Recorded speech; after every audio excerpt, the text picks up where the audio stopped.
lights are low. Well, alright, we can live. Hello and welcome to the latest episode of Harmonious World. My name is Hilary Seabrook.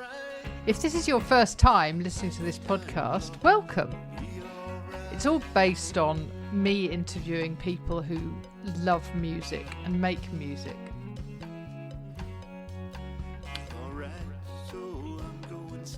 The title comes from a Quincy Jones quote that goes, "Imagine what a harmonious world it would be if everyone shared a little of what they are good at."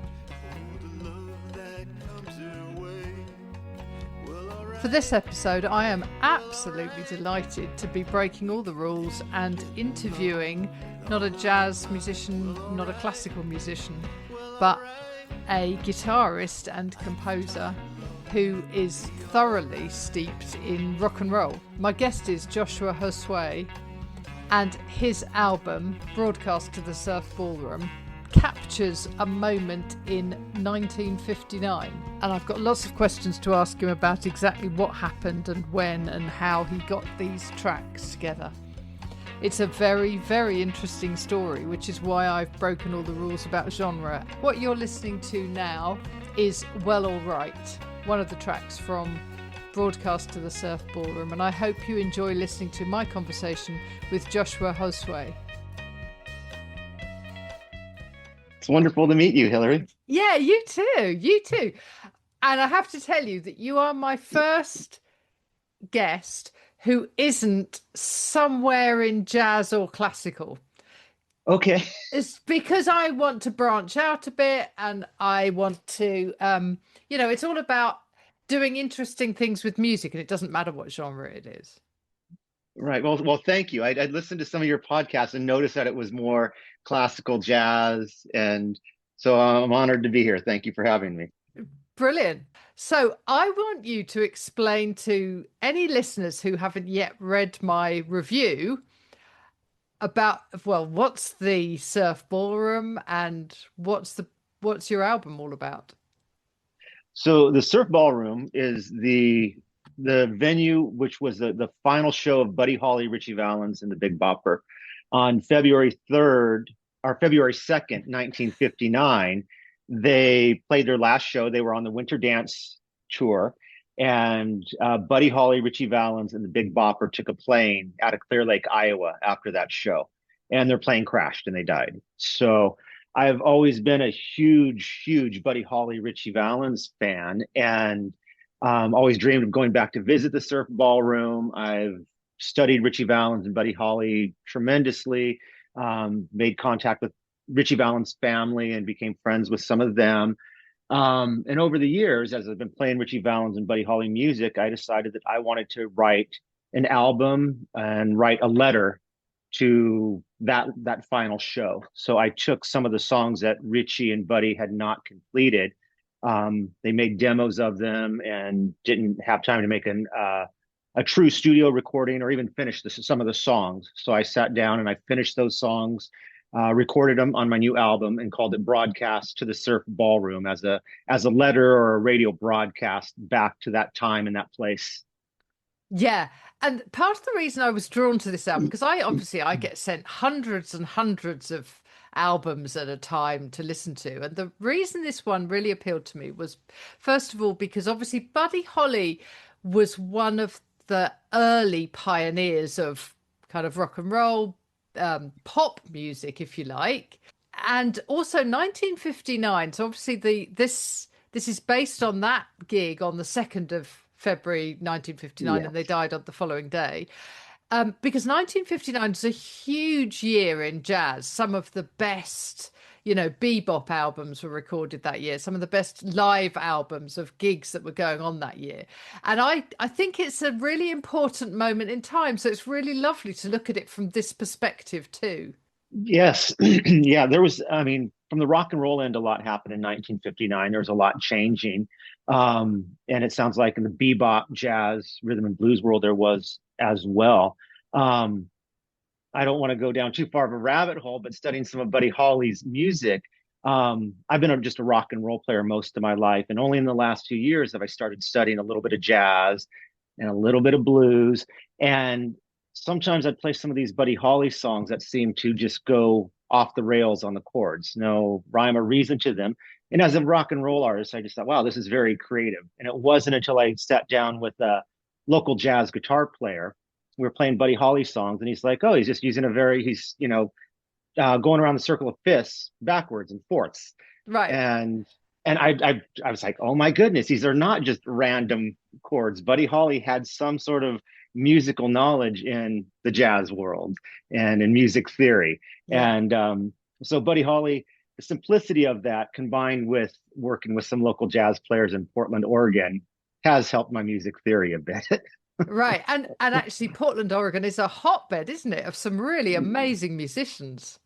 Yes, yes, yes. There's I mean, two of the greats that I love there is Pete Krebs and Curtis Salgado. Pete Krebs is a jazz guitar player, and Curtis Salgado is a blues harmonica player. And Yeah. those are two of the artists that I go see pretty regularly.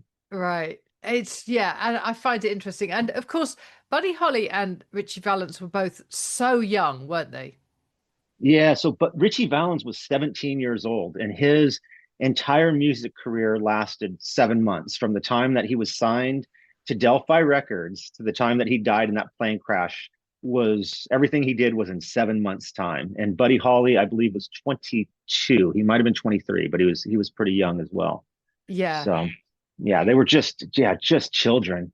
Yeah, and their music has lived on, which is quite spectacular, really. It shows the quality of their output.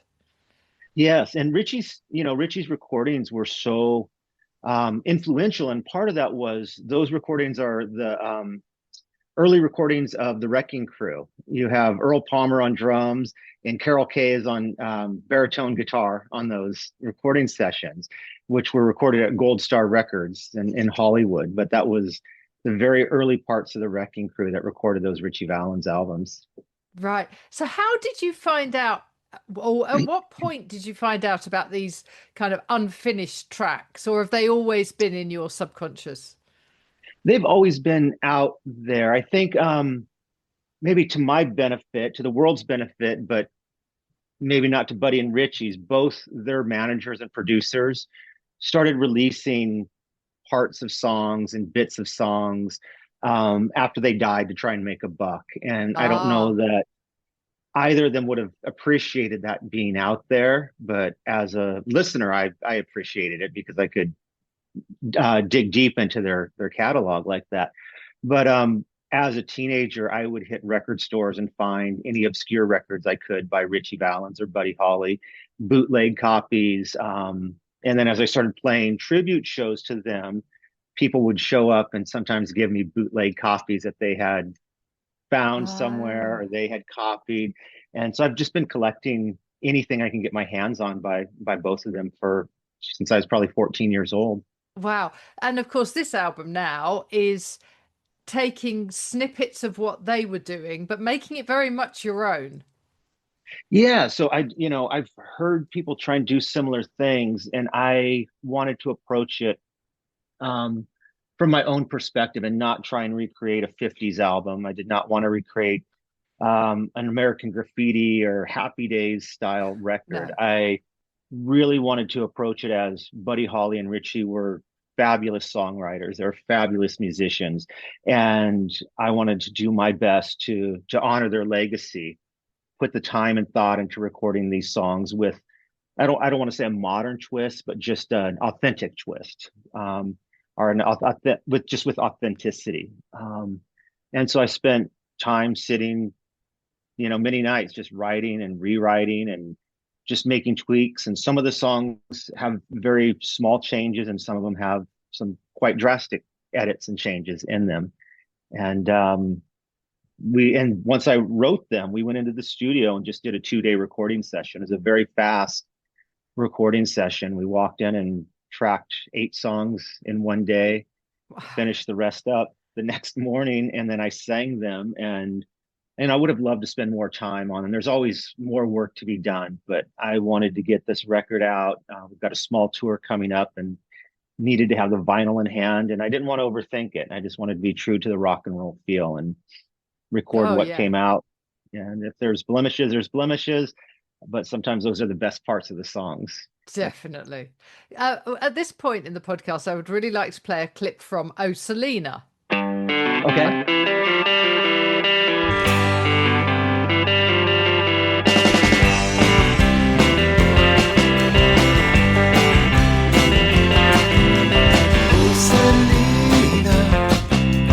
Vengas aquí, baila conmigo, junto a mí.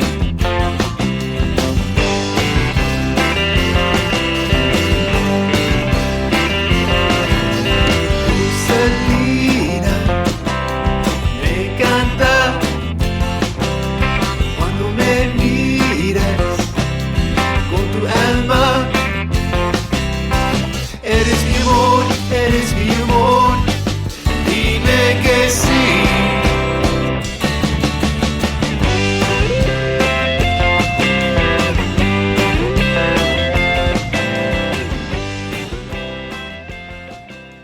So, what state was Oh Selena in when you discovered it?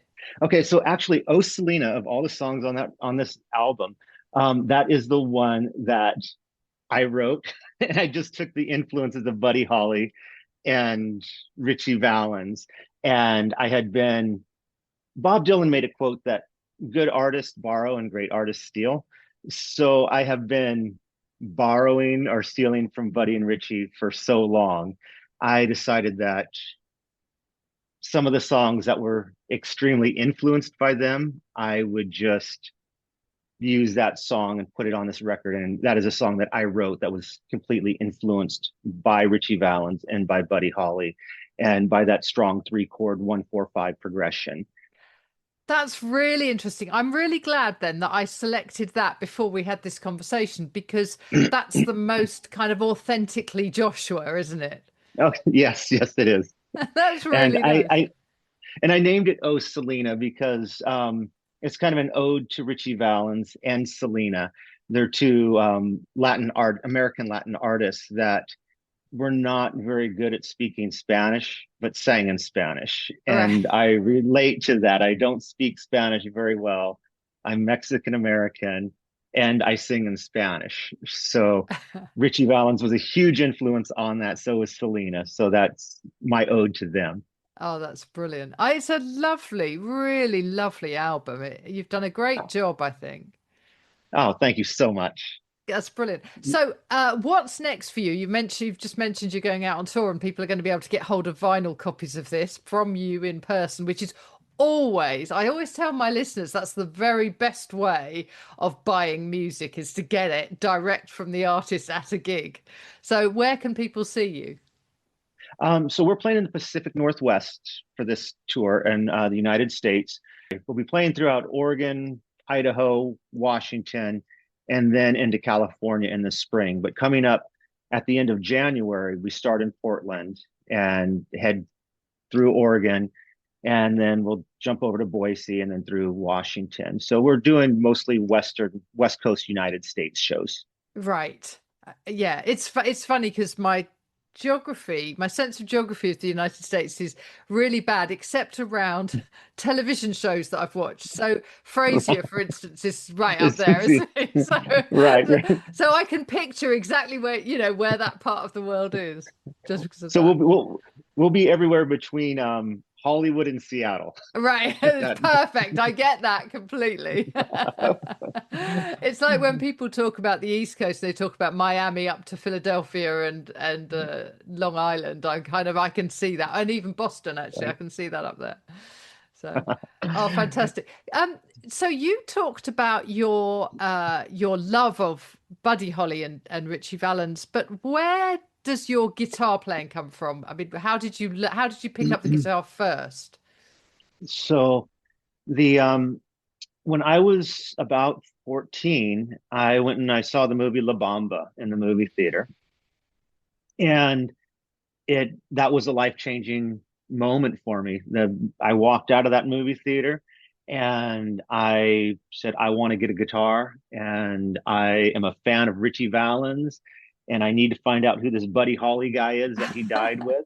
Yeah. And I left the theater and I had $100 saved in my savings account for mowing lawns. And I went and bought a guitar at a pawn shop. And I mean, within days of seeing the movie, I bought a guitar at a pawn shop, went to the record stores, bought the Richie Valens records they had, and asked for some Buddy Holly, and went home. Had no idea how to play the guitar. And I bought a song book that taught me a few chords.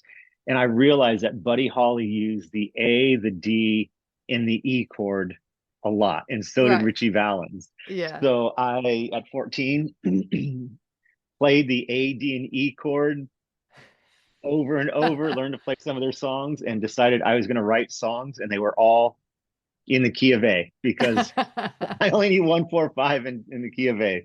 So, but that's that's where it started, was seeing the movie La Bamba. So this album is kind of coming full circle in my musical journey, to coming back to the very place that I started my music journey. And after learning the Richie Valens and Buddy Holly songs, I went on to play in other bands. I picked up bass, worked as a side guy as a bass player, a side guy as a guitar player. I've written songs with other people, and I mentioned Curtis Salgado in Portland. I've written songs for his records as well, and Ben Rice. But yeah, as the music journey progressed, I feel like I've come back home with this album. This is exactly where everything started for me. That is fantastic. Oh, it's brilliant. It's such a pleasure to talk to you, Joshua. And I hope this album does really well.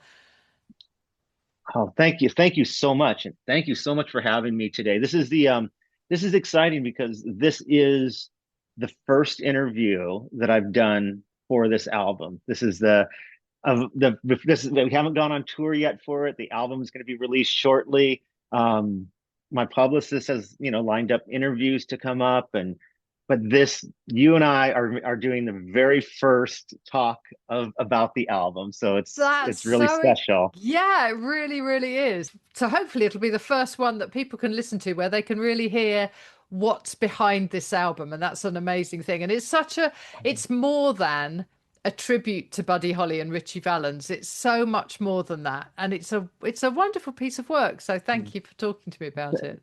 Thank you. Thank you. On a side note, so I'm here in Los Angeles right now, which is so I live in Portland, and that's a 12-hour drive from here. So I'm in Southern California. And when we finish this call, I'm heading 15 minutes south to Richie Valens' grave, and to put some flowers there. And today I released on Spotify the song La Bamba, which is on the record.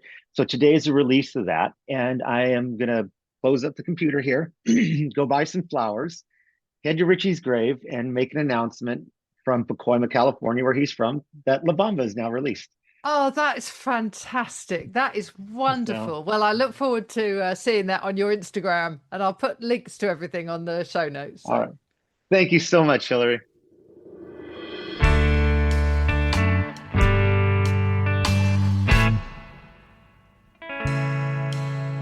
I'm sitting here alone, wondering what I'll do. Oh, darling, now that you're gone, and I need you, I walk the avenue. I hope you enjoyed listening to that conversation with Joshua Josué about his album Broadcast to the Surf Ballroom, and its tribute, in the true sense of the word, to Buddy Holly and Richie Valens. 1959 was such a big year for music of all types, it seems to me. What you're listening to now is Now That You're Gone, from Broadcast to the Surf Ballroom. And I hope you enjoyed listening to my conversation with Joshua. Please rate, review, share this episode and any of the others.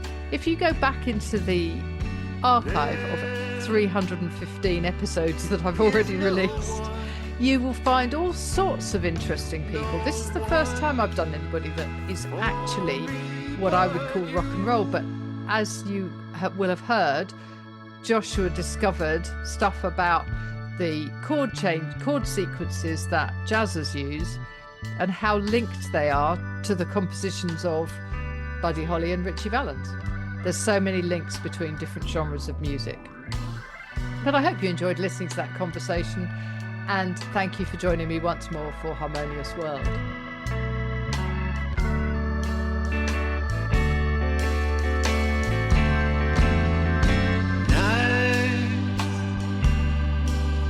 That I cried,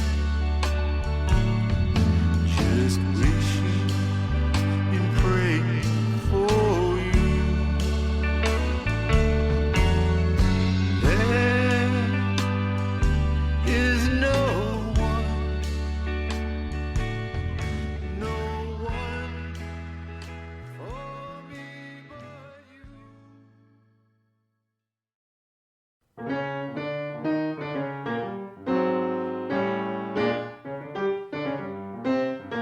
Thank you for listening to the latest episode of Harmonious World. My name is Hilary Seabrook, and it's a great delight to bring this series of discussions with musicians and composers and writers and all sorts of people to you. Obviously, there's no point in having a podcast if people aren't listening, and I'm very grateful to my listeners for doing so. Thanks also to Joe English for composing and performing this new theme tune. So wherever you get your podcast, you can leave a review. You can share this with your friends and family, either as a link or on social media and that sort of thing. I'd be really grateful for that. Don't forget that you can subscribe now. There's a link wherever you get your podcasts. So have a great week, and please remember why I started this, which is just to try and make the world a little more harmonious. Thanks for listening to Harmonious World.